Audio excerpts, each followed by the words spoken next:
Welcome back mga katutok at welcome ulit dito sa aking YouTube channel Nakabugsay TV mga katutok. At sa unang paglusong pa lang natin mga katutok ay ito agad yung unang sumalubong, tabugok. Sapol mga katutok.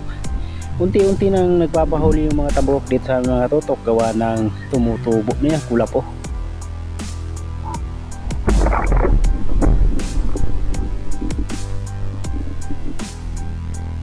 At sa pagdating ko dito mga katutok sa bandang malalim, ito talagbago. Panain na natin. Sapol. Sana magsampahan ng mga talagbago mga katutok para makarami tayo, makapambenta tayo bukas.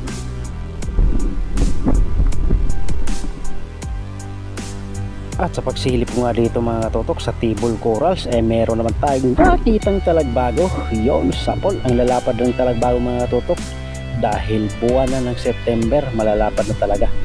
Ayos, sana'y makarami.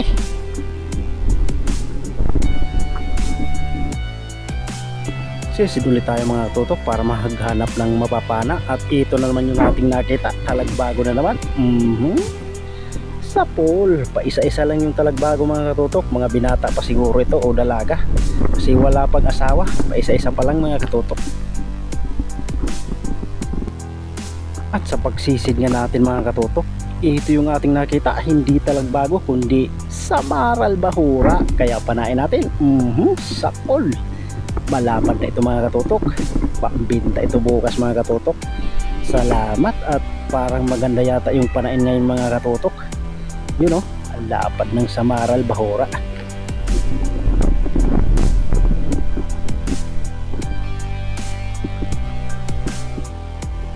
At sa pagsilip ko nga mga katutok, dito sa maliit na bato ay mayroong nagtatago. Dun, ang lapad. Yun, malaking samaral bahura. Sapol mga katutok. Mas malaki ito dun sa una nating napana. Ayos, kwartang linaw.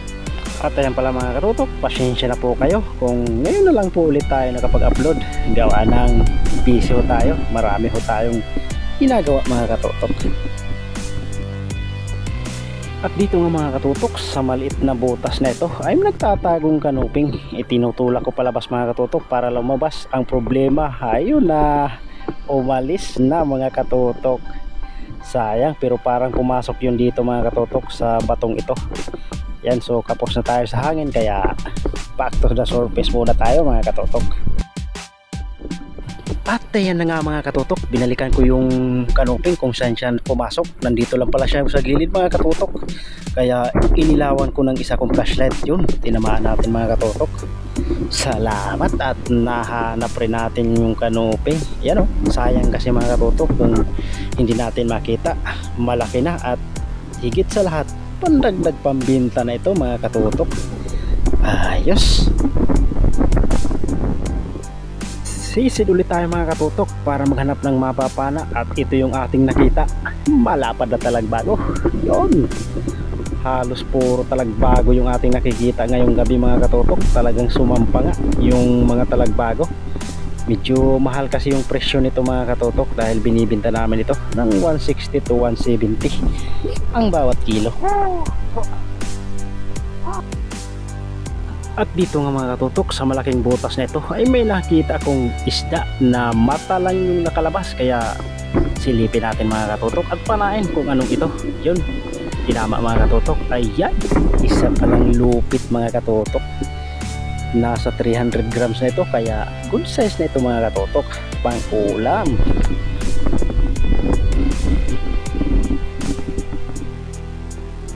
Sa itas pa lang mga katutok ay na-curious na talaga ako sa isdang ito dahil wow, sulit. Ang laki mga katutok.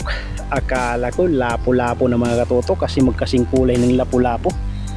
Butiti pala mga katutok.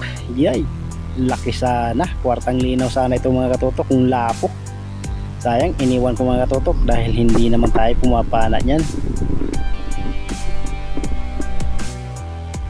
At sa pagsisid nga natin mga katutok, ito yung ating nakita at tatlong talagbago. Yun o, nanay, tatay, kasama yung anak. Kaso nga lang mga katutok, tignan mo ano yung nangyari. Yun, pumaripas nung papanain ko ng mga katutok. Napakasayang, kaya ito hinahabol ko yung isa mga katutok, baka sakaling matamaan natin. Kaso nga lang ayaw bumalagbag mga katutok, kaya nung pagpana ko, yun, napakasayang talaga mga katutok. At sa pagsisid nga natin mga katutok, ito nakakita tayo ng lipstickan o singsingan mga katutok. Isang uri ito ng surahan na mataba ihawin. Kaso nga lang mga katutok, sa pagpana natin hindi tumagos yung ating pana, kaya panoorin nyo mga katutok kung ano yung nangyari. Yun, nabunot.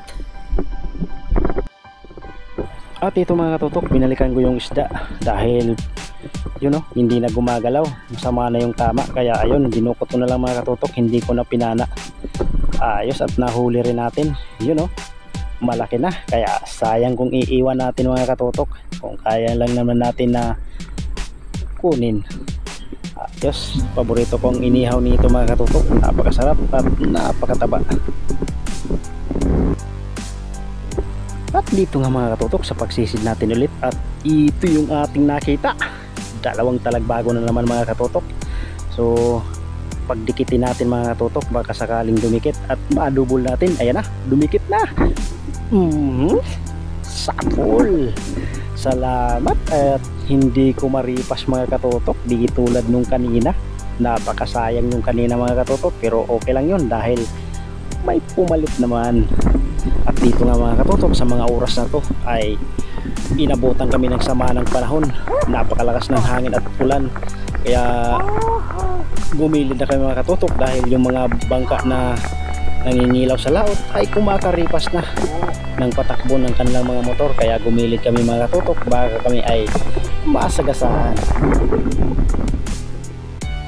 At sa paggilid nga namin mga katutok, ito yung aking nakita, napakalaking punong o silay. Yun, sapol, napakalakas mga katutok, magkakalahating kilo na kasi ito, kaya malakas na.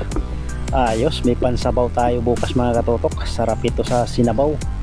Yun o, ang laki, sobrang taba nito mga katutok, panigurado. Yun o, wala sigurong nag-i-illegal dito kaninang umaga kasi merong malaking ganitong isda. Pag meron kasi nang lalason dito sa amin mga katutok ay hindi ka makakakita ng ganitong isda dito sa gilid.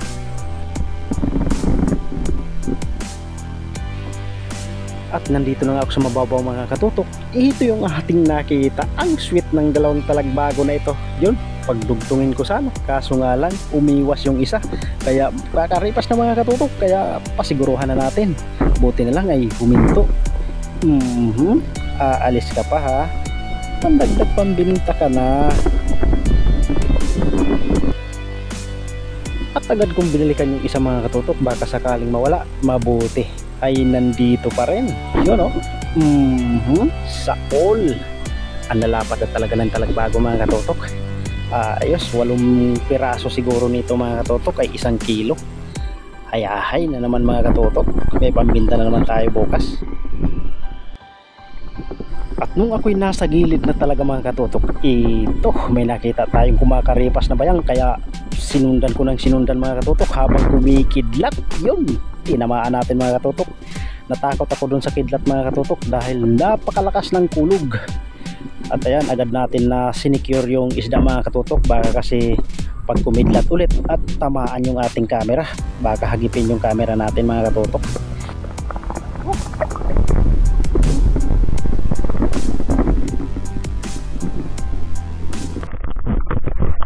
At ayan na mga katutok, gumilid na kami dahil masama talaga yung panahon, panay yung pangingidlat at panay din yung malalakas na kulog mga katutok. Ayan, sayang talaga. Maganda pa naman sana yung panain ngayon mga katutok, pero ayos lang yan dahil nakahuli pa rin tayo ng marami-rami kahit inabutan tayo ng masamang panahon mga katutok.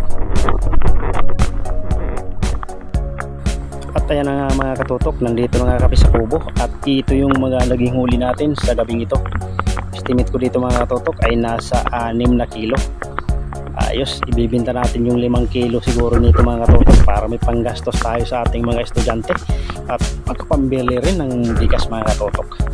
Ayan, kung may nakikita man kayo dyan na ibang isda mga katutok, hinuli ko na yan dahil taghirap talaga dito sa amin mga katutok pag mga ganitong buwan na paiba-iba yung panahon, minsan hindi kami nakakapagpamana mga katutok. Yan, kaya intindihin nyo na lang mga katutok yung sitwasyon namin na mga mangingisda mga katutok.